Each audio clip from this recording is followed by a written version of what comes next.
the Nifty Show. As a fledgling civilization, humanity has set its sights on the stars, and it is only natural that we would see new projects related to the metaverse and related to Web3, embodying and embracing that ambition and linking it all together with humanity as the focus. I'm Riles, and I'm your co host here on the Nifty Show with Joel Com. And today we have here. Elon Musk I'm is sorry, what? we have Elon Musk today. God, that would be one hell of an episode. This is a different hell of an episode. We have Next Amin best Al thing. Next best thing to next Elon best Musk. thing. Yes, Amin Al Zaruni. He is the CEO and the co-founder of Bedu. Welcome, Amin. How are you doing today? I'm doing good. Thanks, Riles. It's very late in the United Arab Emirates, isn't it? It's almost midnight. You can see that my Yes. eyes are turning red. Very well. We're glad that you're here with us. And what is Bedu?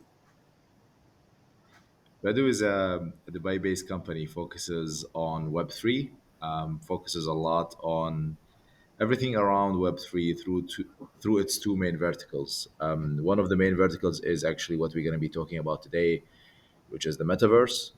We are developing a metaverse called 2117. But I would leave that maybe as we move forward and discuss that more in detail. The second vertical is more of a service provider. It's more of a lab that provides advisory, consultancy, and end-to-end projects for end customers, be it private or government sectors. Now, as you are no doubt well aware, there are many metaverses that are entering developments, leaving developments, becoming open to people around the world. What makes 2117, or whichever, is that how you prefer to refer to it, 2117? You should call it 2117. 2117. What makes 2117 different in the burgeoning metaverse space? So there are quite few things that we bet that it makes it different. First of all, from a storyline, it is inspired by a very ambitious vision of the country, the whole country UAE, by the one of our main leaders, the ruler of Dubai, that created a massive city through his vision. So he had a vision to build the first settlement of human settlement in the red planet Mars by year 2117. And this is why this metaverse is called 2117. The custodian of that vision is the Space Agency of UAE, and we have partnered with the Space Agency to get as much as research and data, as well as design of the colony and the location where it's going to exist in Mars. So it's a full simulation of that colony, starting from the journey from Earth, going all the way until the colony is fully established in Mars. But that is from a storyline. As well, that storyline we're gonna build and develop it further. So we're gonna create our own fictional story that's gonna drive that storytelling further and further. Um, that, yeah, sorry. So those of us who will participate in the 2117 metaverse are going to get to Mars long before 2117 is what you're telling me.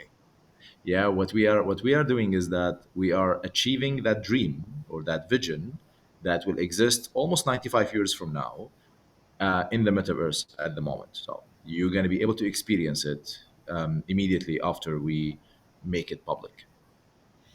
Now, as far as metaverses go, obviously one of the foundational elements of a metaverse is the actual environments that somebody is able to navigate in that metaverse. So it sounds like this includes a sort of simulation of the trip to Mars and exploring the colony on Mars. Is that accurate?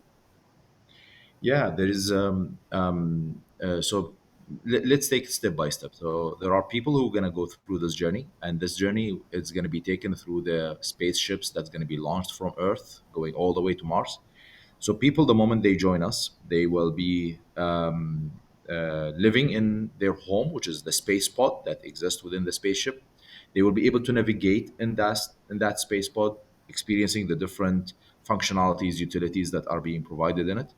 But remember, it's a spaceship, which means that there are other common areas that they can actually be part of. They can visit the auditorium, the concert hall, the open areas, and they can be part of all the social activities that are going to be executed there, be it entertainment activity, challenges, quests that's going to be available. That is all the through the journey until they reach Mars. And then in Mars, it will be a full colony with its all full ecosystem in terms of assets, be it buildings, retails, offices, etc., etc. So you you were right. It is an experience driven metaverse through the different events and moments that we will be creating. So, what does it look like to actually participate? Are you building your own software-based metaverse? Are you building on top of some existing software? Are there NFTs? Give me some details about how this Yeah. fleshes out. First of all, we are building our own IP. So this is our own metaverse. We're not building it on another platform. And this is actually one of this. I said that we have a few things that we bet on. The storyline was one. Second is the actual technicality, the actual infrastructure of how we are building it. So this metaverse, the way we are designing it, and in terms of development and infrastructure, trying to make it more of an immortal metaverse that it will exist even if the company decides to basically go off market. We are using NFT for its actual purpose, so it's a tool to access the metaverse.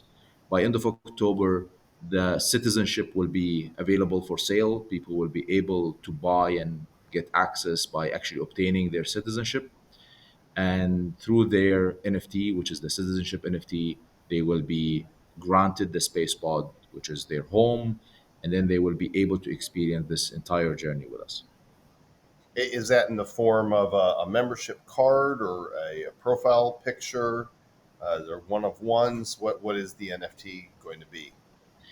It's as it says, it's a citizenship NFT, so it's more of a, like an ID card. Okay. It's a dynamic NFT that people can actually put their PFP picture on it. They can decide to put their profile picture on it, and it will also show some data regarding to their progress, their achievements, some of the data that we're going to be updating as well as we move through the journey.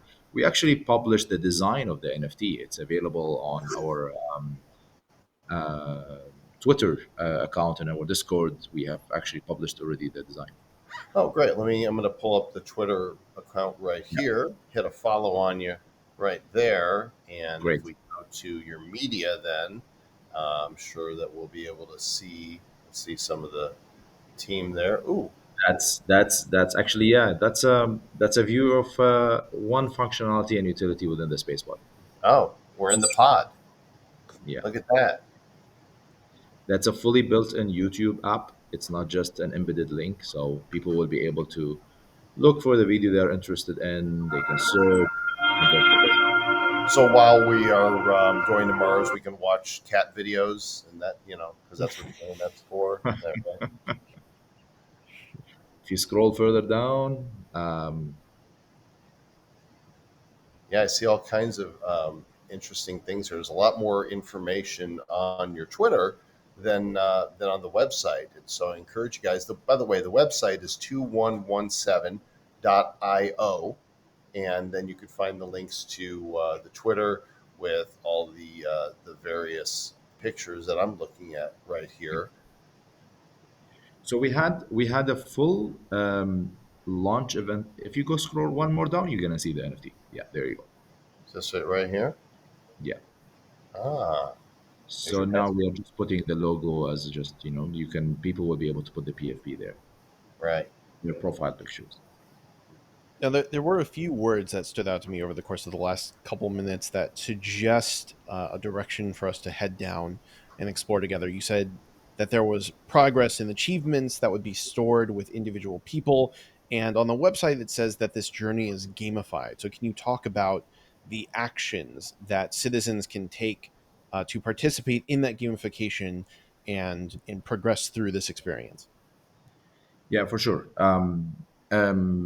Maybe at the end I will relate it to humanity because that's extremely important what we are creating as well.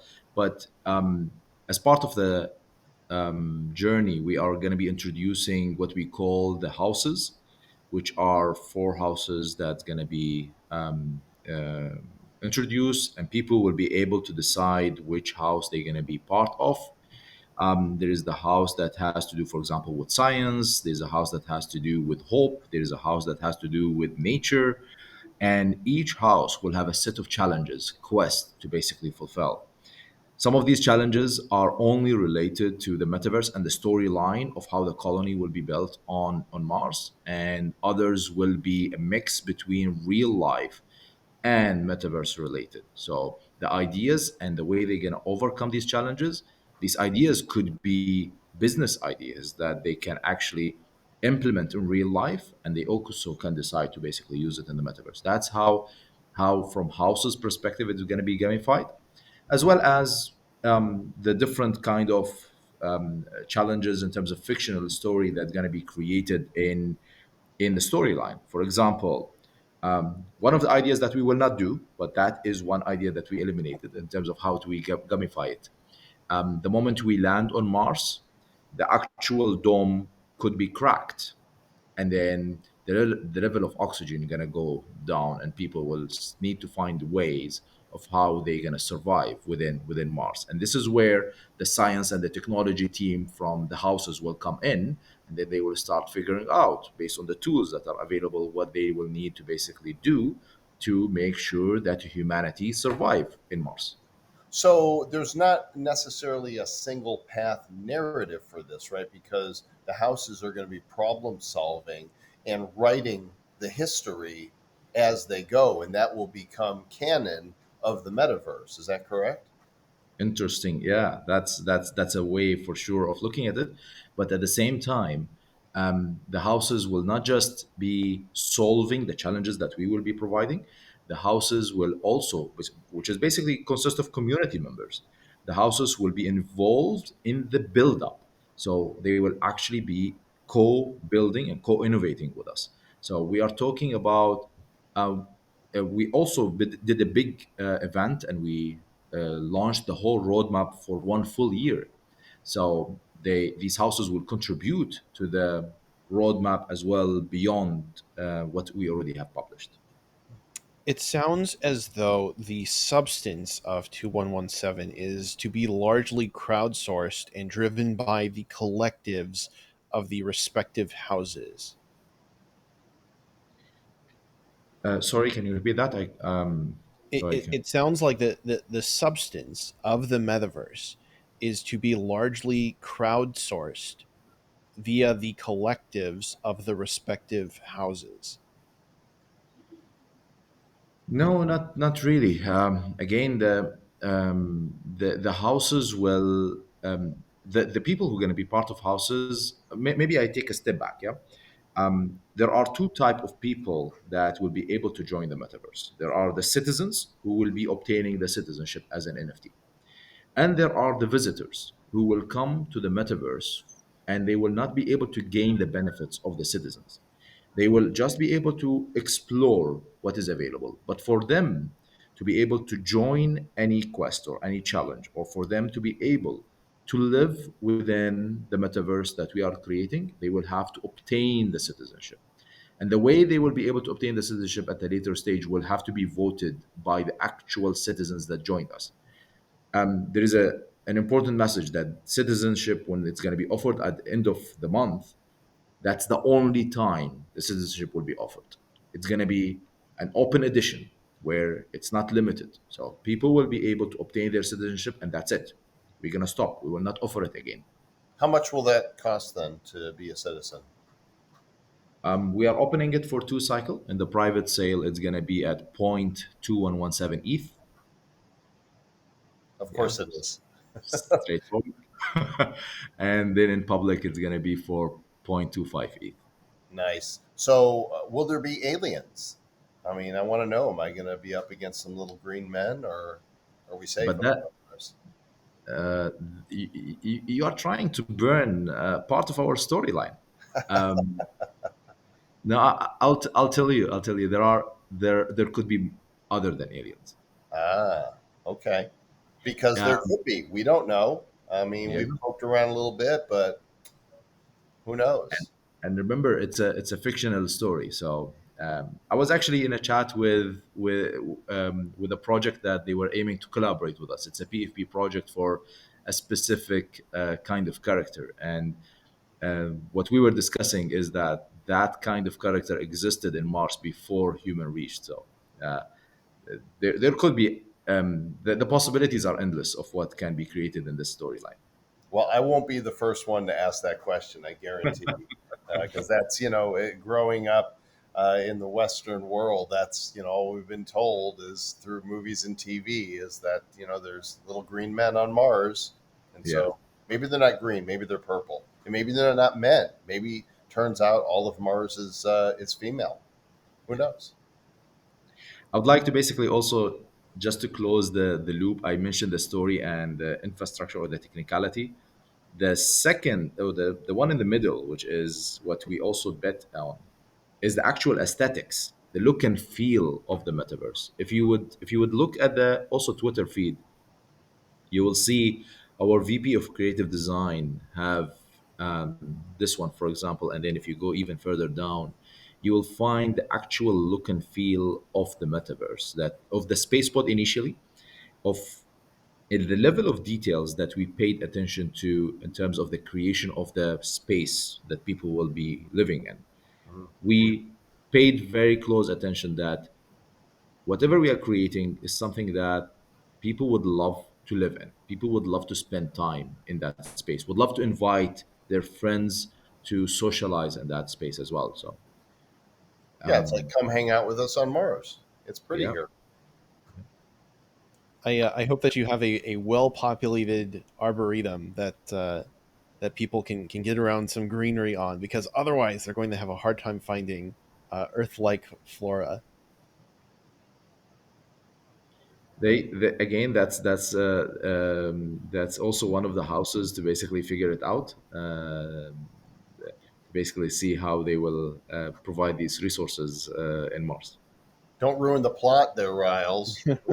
Poking holes in it. I'm having to restrain myself, okay? When he talks about what's going to happen in the story, I keep thinking of all these questions. I'm like, that could be a spoiler right there. So Yeah, I'm yeah. doing my best.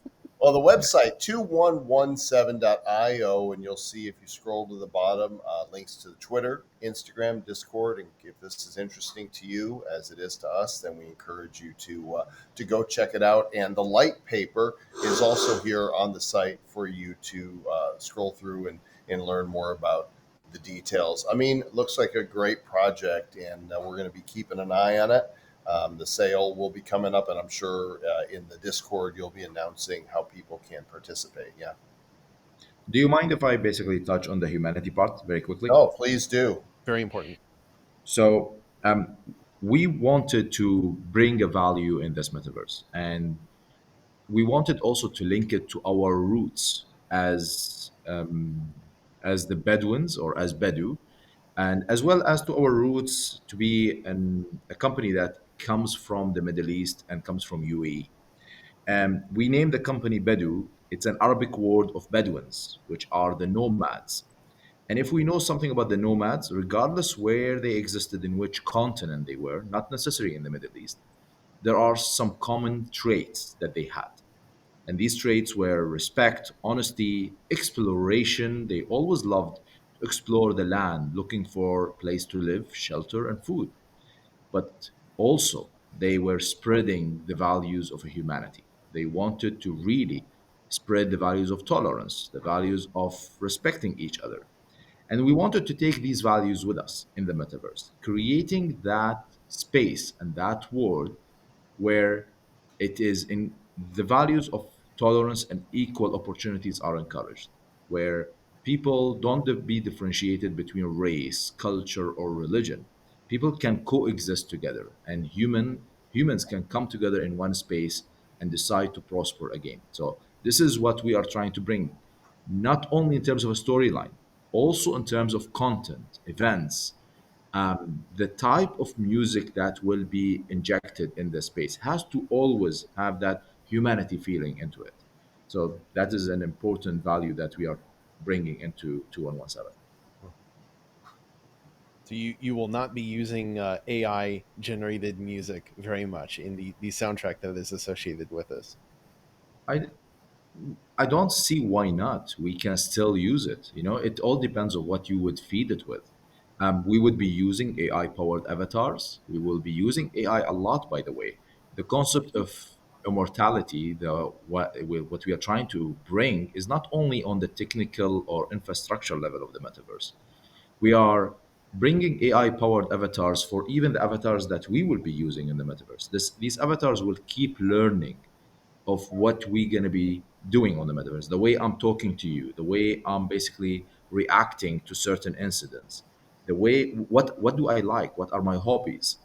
These avatars will try to keep learning over time. This digital twin will almost act as me in real life. Down the line, I'll pass away. I'm not alive anymore. But my avatar in the metaverse exists. My Hmm. grandchildren can come and visit my avatar, and then they can interact with him. And they can see how he was interacting with kids, how he was basically communicating. What is the distance, the physical distance he was keeping? What were my hobbies and what were my interests? And who knows, maybe by then we'll be able to download our consciousness and then it can live on in avatars as well. Very, very interesting, the future that's being built. Well, we appreciate you coming on today. Again, 2117.io is the website. And we wish you the best on this journey to Mars, good sir. Thank you so much. Please join us. Zach, you ready to blast off? There's a lot of questions as to what the humanity's future on Mars looks like. But there's one thing of which I'm certain, and that is that when there is a colony on Mars, that colony will be keeping it nifty. Looking into the future, what do we see? It's lined with digital collectibles, we call them NFTs. Games, trading cards, digital art, and those crypto kitties. Joel and Zach are the hosts, you'll know. Joel and Zach say this will blow. They're locked and loaded, so ready, set, go! It's the nifty, really kinda spiffy. The Nifty Show.